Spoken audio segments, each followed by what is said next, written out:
बिस्मिल्लाहिर्रहमानिर्रहीम अस्सलाम वालेकुम। This is lecture number second from the chapter number second micro organisms. और आज का हमारा टॉपिक ऑफ डिस्कशन है main groups of micro organism. तो चलिए ज़रा हम उनको स्टार्ट करते हैं। देखिए टॉपिक है हमारा main groups of micro organisms. आज हमने माइक्रो ऑर्गेनिजम्स के उन ग्रुप्स का मुतालिया करना है जो कि आम आंख से नहीं देखे जा सकते। So main groups of micro organisms, right. तो चलिए बेटा स्टार्ट करते हैं कि ये असल में कौन से वो ग्रुप्स हैं जिनको हम आम आंख से नहीं देख सकते। तो ये बेटा क्वेश्चन जो है ये पेपर के एग्ज़ाम से काफ़ी इंपॉर्टेंट है, क्योंकि बेटा जो आपके टीचर हैं, क्लास टीचर हैं, वो इस क्वेश्चन को as a long question frame कर सकते हैं। और इसके अलावा इसमें से एमसीक्यूज भी फ्रेम किए जा सकते हैं और इस क्वेश्चन को एज अ शॉर्ट भी इस्तेमाल किया जा सकता है। तो हम इसको कवर करेंगे थारोली। हम आपको बताएंगे इसमें जनरल नॉलेज भी सारी चीज़ें लेके चलेंगे, ठीक है जी। तो माइक्रो ऑर्गेनिज्म में बेटा सबसे पहला जो ग्रुप आता है उसका नेम होता है वायरसेस। क्या नेम रहता है? वायरसेस। अब बेटा जो वायरस होते हैं ना, वायरस के बारे में पहला पॉइंट आपको क्या याद रखना कि वायरस जो है ये ना तो ये लिविंग है ना ये नॉन लिविंग है। एक जनरल एग्जांपल ले लीजिए। एक बच्चा है हमारे पास क्लास में। अब क्लास में वो बच्चा जो है ना, वो अगर काम याद करके आता है तो वो अव्वल आता है, बहुत ज़्यादा यानी कि ब्रिलियंट है। और वो उसको आदत नहीं है डेली बेसिस पे काम करने की। तो जब वो काम याद नहीं करके आता तो वो बिल्कुल डल हो जाता है, बिल्कुल ज़ीरो लेवल पे चला जाता है। अब अगर मैं आपसे ये कहूँ कि मुझे बताइए क्या मैं इसको बिल्कुल ब्रिलियंट स्टूडेंट में रखूँ, क्या मैं इसको डल स्टूडेंट में रखूँ, तो आपका आंसर क्या होगा? हम ना तो इसको ब्रिलियंट में रख सकते हैं क्योंकि वो कभी कभी बहुत ब्रिलियंट होता है, ना इसको डल में रख सकते क्योंकि डल में रखेंगे तो जब वो ब्रिलियंट होता है तो उसको डल में रखना पॉसिबल ही नहीं है। समझ में आ गई ना बात? तो हमें इसको किस ग्रुप में रखना चाहिए? तो आप भी कन्फ्यूजन में पड़ जाएंगे। ये तो भाई किसी भी ग्रुप में प्लेस नहीं किया जा सकता, क्योंकि ऊपर रखेंगे तब भी प्रॉब्लम, नीचे रखेंगे तब भी प्रॉब्लम। वायरस के साथ भी यही है। अब वायरस जो है ना बेटा, ये लिविंग ऑर्गेनिज्म भी हैं, ठीक है, और ये नॉन लिविंग ऑर्गेनिज्म भी हैं। अब ये लिविंग ऑर्गेनिज्म क्यों है उसके पीछे भी लॉजिक है, ये नॉन लिविंग ऑर्गेनिज्म क्यों है उसके पीछे भी लॉजिक है। तो सबसे पहले हम अंडरस्टैंड करेंगे कि वायरस को हम लिविंग ऑर्गेनिज्म में क्यों कंसीडर करते हैं, फिर हम देखेंगे कि वायरस को नॉन लिविंग ऑर्गेनिज्म में क्यों कंसीडर करते हैं, और फिर इसके लिए बुक में हमें एक बढ़िया लफ्ज़ बताया है। उसने कहा कि viruses are considered between border line of living and non living organism। अब इस चीज़ को ज़रा अंडरस्टैंड कर लीजिए, ये है क्या बच्चे? देखें, लिविंग ऑर्गेनिज्म हम इसको इसलिए कहते हैं क्योंकि जब ये किसी लिविंग ऑर्गेनिज्म की बॉडी में जाता है, किसी होस्ट की बॉडी में जाता है, तो बेटा ये वहाँ पे जाके लिविंग हो जाता है। जैसा कि आपको समझाता हूँ, कोविड-19। अब कोरोना वायरस जो है, कोरोना वायरस बेटा, कोविड-19 का मतलब क्या है? कोविड-19 का मतलब ये है कि कोरोना वायरस की टाइप 19 के बारे में हम बात कर रहे हैं। तो कोरोना वायरस जो है, अब देखिए ना, कोरोना वायरस ने सिर्फ हमें इफेक्ट किया, यानी कि ह्यूमंस को। इसने बाकियों को क्यों नहीं इफेक्ट किया? इसने पौधों को क्यों नहीं इफेक्ट किया? इसने हमारे अलावा जो हमारे घर में मवेशी थे, मुर्गियां थी, हमारे घर में बकरियां थी, भैंस थी, गाय थी, उनमें क्यों नहीं कोरोना वायरस हुआ? हमारे अंदर ही क्यों हुआ? क्योंकि बेटा ये होस्ट स्पेसिफिक है। होस्ट स्पेसिफिक का मतलब कि ये सिर्फ अपने होस्ट पे ही असर करता है। जैसे कि सपोज डैट, अब मुझे बताइए, अगर आपको कोई किसी चीज़ की ज़रूरत पड़ती है, कोई किताब लेनी है, कोई आपने पेंसिल लेनी है, तो आप आके किसको बोलोगे? अपने मम्मी पापा को बोलोगे। ऐसा थोड़ी है रास्ते में जा रहा है किसी और बच्चे का मम्मी पापा, आप उसको बोल दोगे कि मुझे रेज़र लेके दें। क्या वो लेके देंगे? नहीं लेके देंगे, ना ही आप बोलेंगे। तो आप जिस तरह से अपने ही फादर और मदर को आके बोलेंगे, इसी तरह से ये वायरस जो है, ये इसका जो होस्ट है, इसका जो माता पिता कह लीजिए, वो हम लोग थे। यानी कि ये हमारे अंदर ही आके क्या कर रहा था? बीमारी काज कर रहा था। तो क्योंकि अब देखें ना, ये कोरोना वायरस है। कोरोना वायरस यहाँ पे ये हवा में है, इस टाइम हवा में है, तो बेटा ये नॉन लिविंग है, ये नॉन लिविंग है। लेकिन जैसे ये मेरी बॉडी में जाएगा, मेरी बॉडी में जाके ये ऐसे बिहेव करेगा, ये 1 से 2, 2 से 4, 4 से 8 में डिवाइड होना शुरू हो जाएगा। लेकिन जब बाहर था तो वो डिवाइड नहीं हो रहा था, अब बॉडी में आके डिवाइड होना शुरू हो गया। इसका मतलब हम क्या कहेंगे कि ये जैसे ही लिविंग ऑर्गेनिज्म की बॉडी में आएगा तो ये लिविंग बन जाएगा। तो हम कहेंगे कि वायरस जो होते हैं वो लिविंग ऑर्गेनिज्म है जब ये किसी लिविंग ऑर्गेनिज्म की बॉडी में है। लेकिन ये नॉन लिविंग ऑर्गेनिज्म है उस वक्त जब ये कहाँ पर है, जब ये इन्वायरमेंट में है या जब ये बेजान चीज़ों पर है, ठीक है, उस वक्त ये क्या होंगे, नॉन लिविंग होंगे। इसी वजह से हमने लिखा कि जो वायरस होते हैं ये बॉर्डर लाइन पे होते हैं, यानी कि ना तो हम इनको कंप्लीटली कंसीडर कर सकते हैं लिविंग में, ना ही हम इनको कंसीडर कर सकते हैं नॉन लिविंग के अंदर, बल्कि ये क्या होंगे, these are the border line between living and non living organism. Is it clear? और वायरस जो होते हैं वो डिवाइड कहाँ पर होंगे, they divide only inside host. तो अभी मैंने बताया they divide only inside their host, अपना जो होस्ट होता है ना इसका, उसके अंदर ही डिवाइड होते हैं। वायरसेस जो होते हैं ना, पहले ये माइक्रो ऑर्गेनिज्म है, जाहिर सी बात हम आम आंख से नहीं देख सकते, इनको देखने के लिए क्या यूज़ करना पड़ेगा, माइक्रोस्कोप। और माइक्रोस्कोप के इस्तेमाल को क्या नाम दिया था लास्ट लेक्चर में, माइक्रोस्कोपी। और वायरस जो होते हैं, अब इसके बारे में एक और भी चीज़ याद रखिएगा कि वायरस के पास सेल भी नहीं होता। कोई भी लिविंग चीज़ है, कोई भी लिविंग ऑर्गेनिज्म है ना, हर लिविंग ऑर्गेनिज्म के पास शर्त ये होती है कि हर लिविंग ऑर्गेनिज्म के पास क्या चीज़ होनी चाहिए, उसके पास कम से कम अपना सेल तो होना चाहिए, कम से कम अपना एक सेल होना चाहिए इस तरह से। लेकिन वायरस की बात करते हैं ना, तो वायरस के पास सेल नहीं होता, तो do not have its cell, do not have its cell, इसके पास अपना सेल जो है वो मौजूद नहीं होता। ये बहुत सारी बीमारियां काज करते हैं, डिजीज काज करते हैं, disease in plants and animal. याद रखिएगा ये प्लांट्स और एनिमल्स दोनों में बीमारियां काज करते हैं, लेकिन जो प्लांट में बीमारियां काज करेंगे वो हमारे अंदर नहीं है, जो हमारे अंदर काज करेंगे वो प्लांट्स में नहीं है। जैसे कि हमारे अंदर हमें नज़ला हो जाता है, इन्फ्लुएंजा। अब जो इन्फ्लुएंजा है, क्या वो भी कभी हुआ है पौधों को, पत्तों को, आपने जाके पत्तों को हाथ लगाया, आपको लगा तेरी वो म्यूकस आपके हाथों को लग गया, कभी हुआ है ऐसा? नहीं हुआ है ना।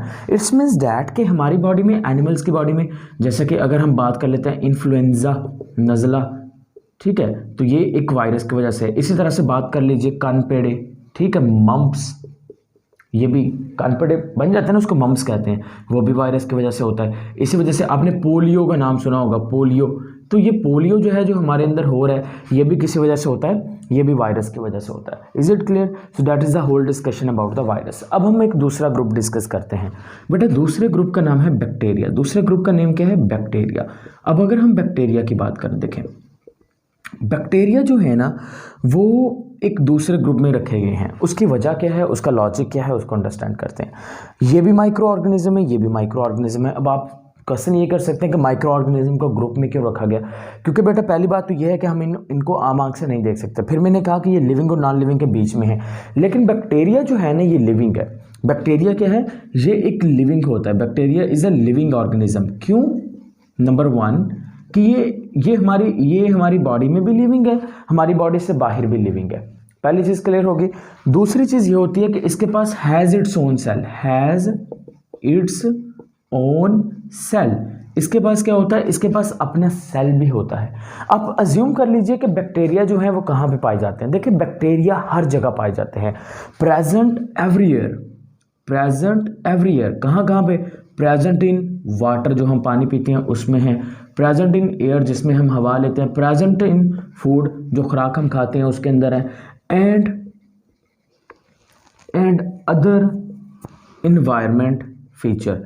और इन्वायरमेंट, माहौल के जो बाकी जितनी भी चीज़ें होती हैं, जैसे कि अगर हम बात कर लेते हैं गर्म पानी के चश्मे, फ्रीज़र की बात कर लें, आपको हर जगह पे बैक्टीरिया जो हैं वो देखने को मिलेंगे। क्लियर होगी बात? वायरस और बैक्टीरिया में फ़र्क क्या आ रहा है कि वायरस के पास सेल नहीं था, बैक्टीरिया के पास अपना सेल है। वायरस के पास सेल नहीं था, इसके पास अपना सेल है। ये लिविंग और नॉन लिविंग के बीच में थे, ये लिविंग ऑर्गेनिज्म है। ये भी बीमारी काज करते हैं, ये भी बीमारी काज करते हैं। बैक्टीरिया भी क्या काज करते हैं? बीमारी काज करते हैं। सो ये कौन सी बीमारी काज करते हैं, इसको ज़रा अंडरस्टैंड कर लेते हैं। देखा, डिजीज़ इन ह्यूमंस, जैसा कि अगर बेटा मैं बात कर लेता हूँ नमूनिया, अगर हम बात कर लेते हैं टीबी की बात कर लेते हैं, ट्यूबरिक्लोसिस, क्लोरेरा की बात कर लें, क्लोरिया, अब ये कौन कौन सी डिजीज़ हैं इसको ज़रा अंडरस्टैंड करवाते हैं बेटा। सबसे पहले निमोनिया। निमोनिया में क्या होता है कि बहुत ज़्यादा खांसी आती है। लंग्स इन्फेक्ट बैक्टीरिया होता है, उसका नाम है स्ट्रेप्टोकोकस निमोनियाई। ये लंग्स को इन्फेक्ट कर देता है। जब लंग्स को इन्फेक्ट करता है तो बहुत ज़्यादा खांसी आती है, उसको नाम देंगे निमोनिया का। टीबी में क्या होता है कि जो लंग्स, ये भी लंग्स को इन्फेक्शन होता है, लेकिन इसमें क्या होता है कि जो म्यूकस प्रोडक्शन होती है ना वो बहुत ज़्यादा हो जाती है। फेफड़ों में म्यूकस प्रोडक्शन जो होती है वो बहुत ज़्यादा हो जाती है। किस केस के अंदर? टीबी के केस के अंदर। और क्लोरेला हैज़ा वगैरह जो होता है, जैसा कि अगर आपने पानी पी लिया, पानी के अंदर अगर बैक्टीरियाज मौजूद होंगे तो आपको हैज़ा हो जाता है, डायरिया हो जाता है। वो भी किसी वजह से होगा, वो भी बेटा बैक्टीरिया की वजह से ही होता है। अब अगर हम बैक्टीरिया की बात करते हैं तो बैक्टीरिया की जो शेप है उसको भी अंडरस्टैंड करवाते हैं। बेटा बैक्टीरिया हमें डिफरेंट शेप्स में देखने को मिलते हैं। एक तो ये देख लीजिए बेटा, रॉड शेप में बना दिया, तो एक होती है बेटा बैक्टीरिया की शेप जिसको नाम देते हैं रॉड शेप। एक बैक्टीरिया की होती है ये वाली शेप, स्फेरिकल शेप। एक बैक्टीरिया की कौन सी होती है? Spherical shape. तो ये कौन सी शेप बेटा आपको नज़र आ रही है? ये आपको नज़र आ रही है स्फेरिकल शेप, यानी कि कोरोना वायरस आपको ऐसा देखने को मिलेगा। तो ये कौन सी शेप है? Spherical shape. एक तीसरी शेप भी आपको देखने को मिलती है, that is a cocci shape, यानी कि इस तरह से आपको एक जो होती है ना बेटा वो कोमा शेप में भी देखने को मिलते हैं, राइट, इस तरह से। सो रॉड शेप के अंदर बेटा आपको देखने को मिल गया, स्फेरिकल शेप में देखने को मिल गया, आपको कोकाई शेप या कोमा शेप में वायरस भी देखने को मिल गए। इसके बरक्स अगर हम बात करते हैं वायरस की, तो मैंने कहा कि वायरस के पास तो अपना सेल ही नहीं होता है ना। तो ये आपको फिर इसमें होता क्या है, इसमें सिर्फ और सिर्फ प्रोटीन का एक कोट होता है। ये देखें, ये प्रोटीन का एक कोट है, ये सेल नहीं है, ये क्या है? प्रोटीन का एक कोट है। सेल उसको कहते हैं बेटा जिसके इर्द गिर्द मेम्ब्रेन हो, जैसा कि ये मेम्ब्रेन नज़र आ रही है ना आपको, जिसने कवर किया हुआ है। अब ये मेम्ब्रेन है, लेकिन ये मेम्ब्रेन नहीं है, ये क्या है? प्रोटीन का कोट है। ये क्या है जी? प्रोटीन का कोट है। अब फॉर एग्जांपल आपको समझाने के लिए बता देते हैं मेम्ब्रेन क्या होती है। घर की चार दीवारी जो है उसको समझ लीजिए कि ये क्या है? ये सेल की बाउंड्री है, ये मेम्ब्रेन है।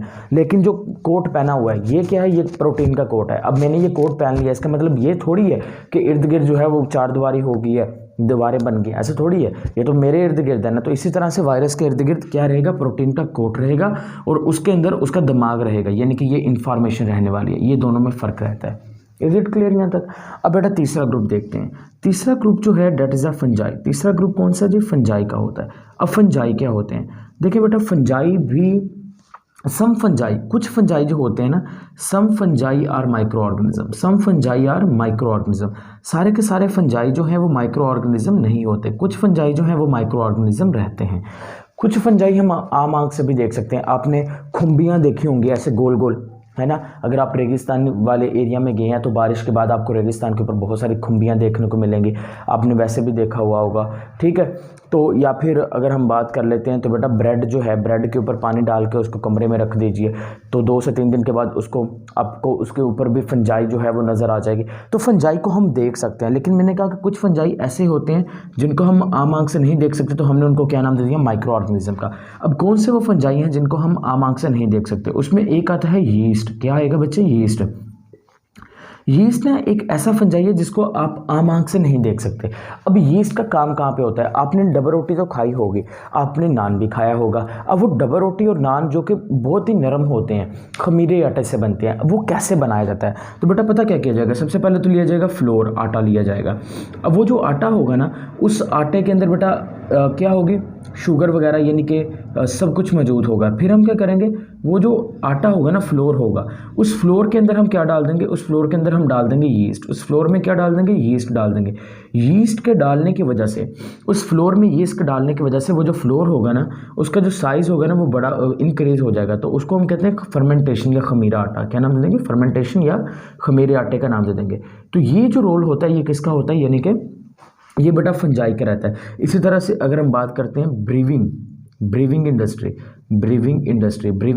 का मतलब जहाँ पे शराब वगैरह नहीं बनाई जाती, ठीक है बेटा, तो वहाँ पे भी ये इस्तेमाल किया जाता है। डबल रोटी, बेकरीज, ठीक है, बेकरी के अंदर भी रस वगैरह, डबल रोटी वगैरह, केक्स वगैरह, ठीक है। तो हर जगह पे आपको क्या देखने को मिलेगा?